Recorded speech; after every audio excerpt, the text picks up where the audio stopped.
Paz e graça seja na vida de todos. Continuando no nosso estudo de Gênesis, agora no capítulo 42, a história de José, filho de Jacó, os irmãos de José no Egito. Eu quero ler os últimos versículos aqui do capítulo anterior, que diz assim: quando a fome já se havia espalhado por toda a terra, José mandou abrir os locais de armazenamento e começou a vender trigo aos egípcios, pois a fome se agravava em todo o Egito. E de toda a terra vinha gente ao Egito para comprar trigo de José. Portanto, a fome se agravava em toda parte. Então, José, no capítulo anterior, ele traz a revelação do sonho de Faraó, que começaria imediatamente 7 anos de fartura, que deveria se colher 1/5 das colheitas, porque haveria 7 anos de fome. Logo em seguida, que nesses 7 anos seria tão feia a fome que não se lembrariam da fartura daqueles 7 anos. E eu li esse último versículo porque aqui diz que a fome se espalhou em toda a terra. Não era só no Egito, era em toda a terra. E no versículo 1 agora do capítulo 42, quando Jacó soube que no Egito havia trigo, disse a seus filhos: por que estão aí olhando uns para os outros? Disse ainda: ouvi dizer que há trigo no Egito. Desçam até lá e comprem trigo para nós, para que possamos continuar vivos e não morramos de fome. Assim, 10 dos irmãos de José desceram ao Egito para comprar trigo. Jacó não deixou que Benjamim, irmão de José, fosse com eles, temendo que algum mal lhe acontecesse. Os filhos de Israel, de Jacó, estavam entre outros que também foram comprar trigo por causa da fome na terra de Canaã. Então a notícia se espalhou por toda a terra. No Egito tem alimento, no Egito tem trigo. Existe ali um administrador que preveu toda essa fome, toda essa escassez, e só no Egito havia comida, havia mantimento. E José, como ele sabia que iria se cumprir, agora é a hora de ele abrir os armazéns, colocar à disposição para a venda. O Egito fica muito rico nesses 7 anos de escassez, por ter poupado e suprir a necessidade, não somente do Egito, como de toda a terra. Jacó, como em todas outras pessoas, ficaram sabendo que no Egito havia comida. E falou com 10 irmãos de José para descerem ao Egito e ali comprarem mantimento. Ele não deixa Benjamim, o irmão único e caçula, de José, ir, porque temia deixar o irmão caçula na mão ali dos 10 outros irmãos. Provavelmente Jacó não ficou muito satisfeito ali com a situação da morte de José, e Jacó sabia que os irmãos tinham muito ciúme de José e também poderia ter de Benjamim. José era governador do Egito e era ele que vendia o trigo a todo o povo da terra. Por isso, quando os irmãos de José chegaram, curvaram-se diante dele, rosto em terra. José reconheceu seus irmãos logo que os viu, mas agiu como se não os conhecesse e lhes falou asperamente: de onde vocês vêm? Responderam eles: da terra de Canaã, para comprar comida. Então aqui se cumpre o sonho de José lá atrás, quando o feixe de José ficava em pé na colheita e os 10 feixes, os outros feixes, eles se dobravam. Aqui nós vemos 10 dos irmãos literalmente se dobrando, mas com aquela fome foram todos que se dobraram diante de José, diante do Egito, diante do governo do Egito, porque era o único lugar que tinha comida. O sonho que Deus dera a José, chamado pelos irmãos de sonhador, agora se cumpre. E quando eles se dobram ali diante de José, eles não reconheceram José, mas José reconheceu os seus irmãos. Dá para imaginar o interior de José. Ao mesmo tempo que ele sabia que o sonho dele estava se cumprindo, aquele sentimento todo que veio ao coração de José, creio eu que até o organismo da pessoa sente, né, aquela adrenalina, aquele momento ali que ele estava vivendo. Aqueles irmãos que o haviam jogado no poço, que havia vendido ele como escravos, e tudo o que acontece com ele no Egito, agora eles estavam ali diante de José. Deus é poderoso. E a palavra de Deus diz que Ele coloca os nossos inimigos debaixo dos nossos pés. Pode não parecer, mas a palavra de Deus também diz que nós não devemos andar por vista, nós devemos andar por fé. Mesmo que nós não estejamos vendo a vitória, mesmo que nós não estejamos vendo os nossos inimigos debaixo dos nossos pés, a palavra de Deus é poderosa e ela vai se cumprir, e ela que então se cumpre na vida de José. José, ele usou aqui uma estratégia para não somente provar os irmãos, ver se os irmãos haviam mudado, né?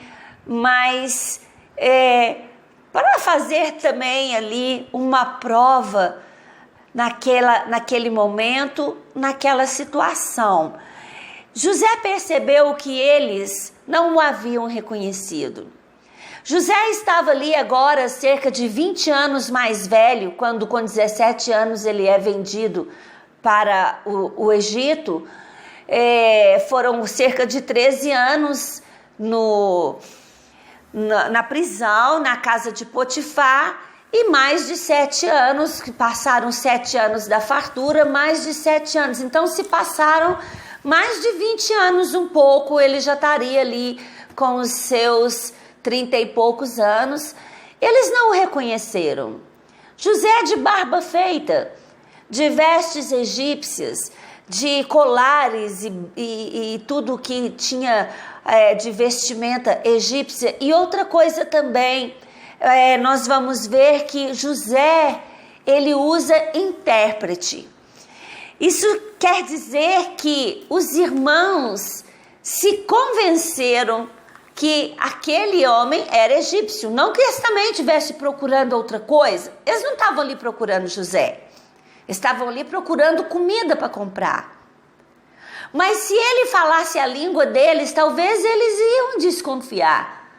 E ele usa um intérprete. Com isso, José pôde ouvir tudo o que os irmãos falavam. José lança eles 3 dias na prisão, levanta ali uma desconfiança sobre a vida deles, falando que eles estavam ali não para comprar comida, mas para investigar as fraquezas do Egito. Ele usou esse argumento para testar os irmãos. E ele lança eles 3 dias na prisão, e antes ele faz algumas perguntas para ele. De onde vocês são? Quem é seu pai? Vocês têm outro irmão? E com isso eles foram respondendo as perguntas de José e disseram, não, nós somos todos irmãos de um mesmo pai e existe um outro menor que ficou com nosso pai e um outro, nós somos 12 e um outro irmão que morreu. E José então continua falando para eles que eles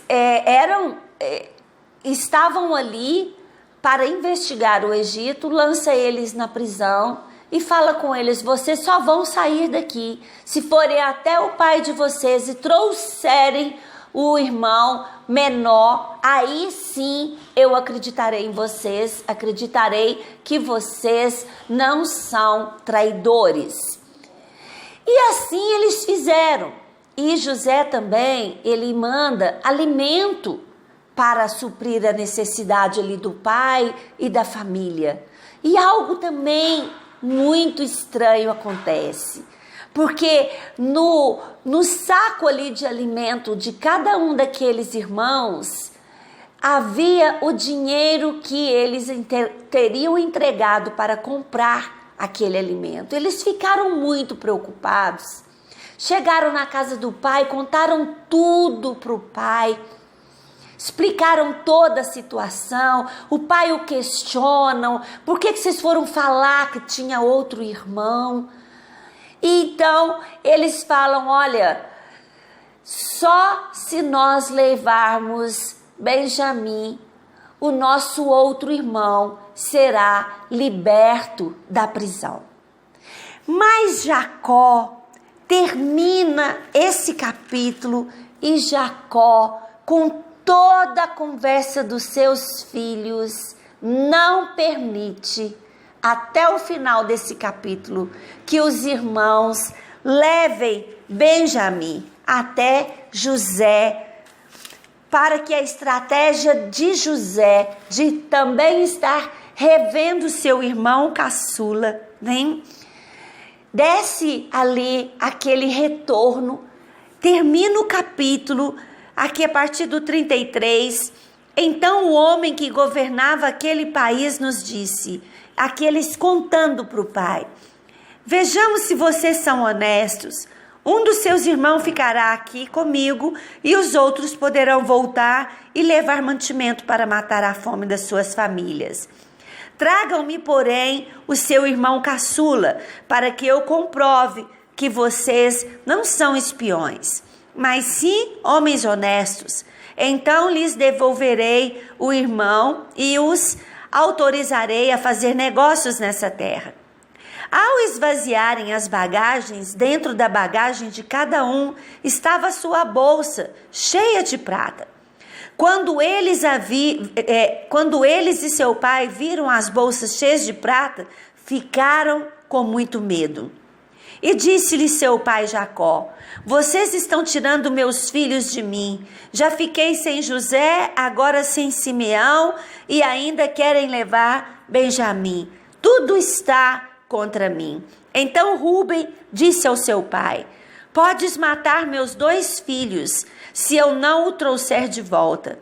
Deixa-os aos meus cuidados e eu os trarei. Mas o pai respondeu, meu filho não descerá com vocês. Meu irmão está morto. Seu irmão está morto e ele é o único que resta.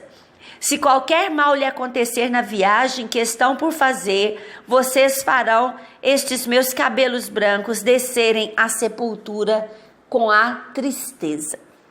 Então ficou Simeão, um dos irmãos, no Egito, como estratégia de José de rever o seu irmão Benjamim e de pôr os irmãos à prova. Eles ficaram muito apertados. E lembrando aqui, quando eles são colocados na prisão, eles começam a falar aqui o 21. Eles se prontificaram a fazer isso e disseram uns aos outros: certamente estamos punidos pelo que fizemos ao nosso irmão. Vimos como ele estava angustiado quando nos implorava por sua vida, mas não lhe demos ouvidos, por isso nos sobreveio essa angústia. Rúben respondeu: eu não lhes disse que não maltratasse o menino, mas vocês não quiseram me ouvir. Agora teremos que prestar contas do seu sangue. Eles, porém, não sabiam que José podia compreendê-los, pois ele lhes falava por meio de um intérprete. Então, quando eles são lançados na prisão, quando eles têm que deixar um irmão para trás para buscar Benjamim, a consciência deles doeu. E tudo que eles conseguiam agora lembrar é do mal que eles tinham feito para o irmão. E enquanto eles conversavam entre si, José pôde ouvir, pôde contemplar o quebrantamento dos seus irmãos ali, sem que eles soubessem que ele estava entendendo o que eles estavam falando. José viu seus irmãos se prostrarem diante dele. José pôde ouvir e ver o quebrantamento e o aperto que os seus irmãos ficaram. José pôde ver e ouvir que eles estavam agora quebrantados, que eles estavam agora preocupados, arrependidos do que eles tinham feito. E no próximo capítulo, nós vamos ver a continuação sobre a família, o filho chegando até o Egito. Amém? Fica essa palavra do Senhor para a sua meditação, em nome de Jesus.